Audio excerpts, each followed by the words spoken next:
Last weekend, Brigham Young University's men's basketball team won both of their March Madness tournament games, which means they're going to the Sweet 16 for the first time since Jimmermania over a dozen years ago. This is just the latest episode of success for BYU's athletic programs, who is often seen as a darling in the national media. However, this has not always been the case. In this video, I want to talk about a very different moment, the 1960s and 1970s, where far from a favorite of the national media, BYU Athletics was actually a target of protests. But before I dig into that, I think I need a better wardrobe. Yep, this is much better. This is my retro Danny Ainge jersey from my days at BYU. All right, now let's dig in. Now, Brigham Young University, as you might imagine from the name, is owned and operated by the Church of Jesus Christ of Latter-day Saints. And throughout most of the 19th and 20th century, the LDS Church had a racial restriction that barred those with African descent from either being ordained to the priesthood in the case of men, or being able to enter LDS temples and receive salvific ordinances in the case of both men and women.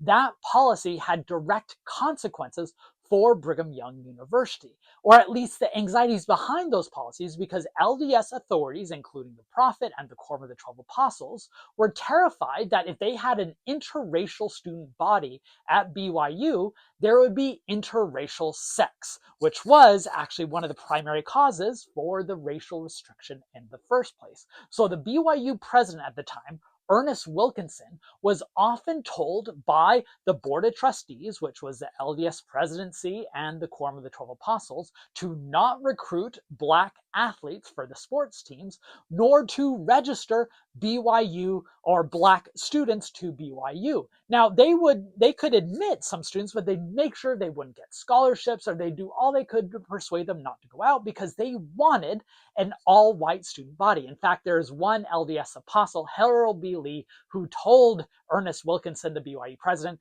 that if my white daughter or granddaughter goes to BYU and has a child with a Black student, I am holding you responsible.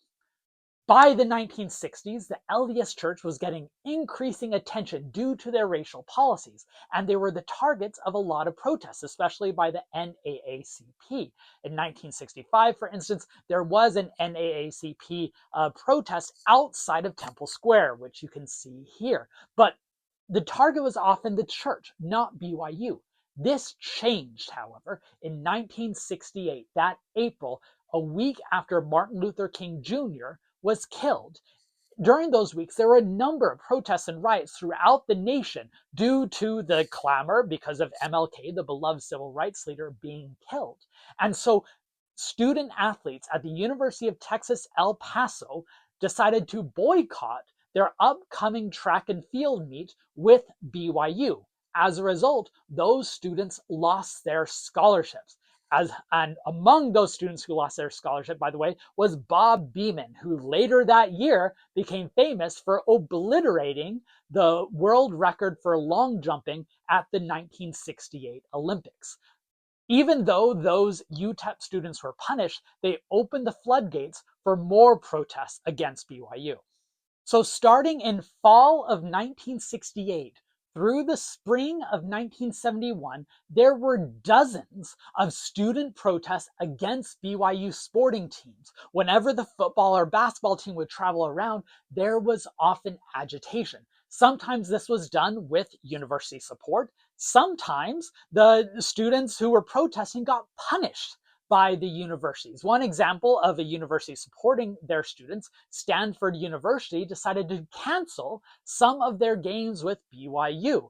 The BYU president, Ernest Wilkinson, then tried to work behind the scenes and was unsuccessful to get the Stanford president fired. This might have had some broader political and economic repercussions, because Stanford tried to urge, and they weren't alone in this, they tried to urge the Western Athletic Conference, the sports conference for many of these Western universities, to cut BYU out due to their racial policies. That ended up not happening.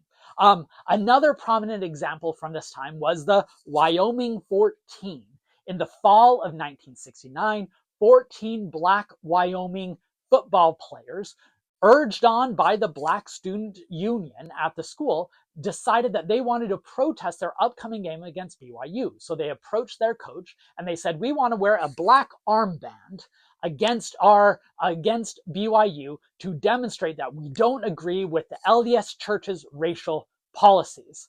The coach then fired all of them, or at least dropped them from the program. They became known as the Wyoming 14, and they gained lots of national press. Wyoming, by the way, was one of the top-ranked football programs, and they ended up not doing well the rest of the year because they lost so many of their best students, and they did not get a lot of good coverage as a result. Perhaps the most violent protest took place just a few months later, in February of 1970, when at a basketball game against Colorado State University, students flooded the floor during halftime against BYU and refused to leave, and eventually someone threw a Molotov cocktail that exploded on the basketball court.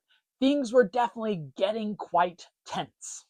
Thankfully, that was the last very violent protest against BYU Athletics, as BYU started relenting on some of the demands.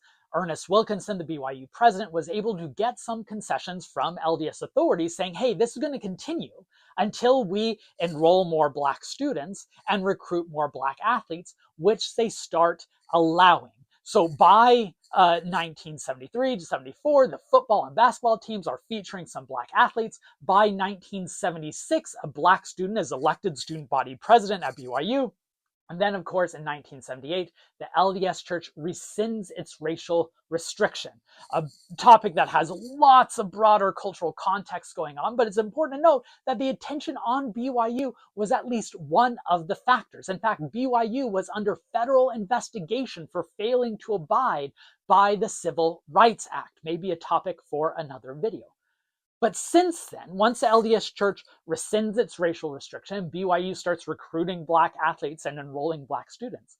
The BYU sports programs became one of the best PR booms for the LDS Church because those teams were able to gather national attention and becoming popular and becoming likable, that the success on the football field and on the basketball court brought the LDS Church much more positive attention, whether that was the 1984 national championship for the football team or the many great athletes, whether it be Steve Young or Danny Ainge, or much more recently, Jimmer Fredette. A couple very recent episodes that I want to end this video with that shows how far the story has come. In 2022, the LDS Church partnered with the Wyoming 14, those 14 players who were kicked off the Wyoming football team for wanting to protest against BYU, in a number of charitable activities. And then those Wyoming 14 were invited to light the Y, a ceremony that BYU students do before big games. I think that was at homecoming. More recently, just a few months ago, BYU announced that they were signing AJ DeBansa, the top athlete or the top potential recruit to the NBA, a Black non-Mormon student.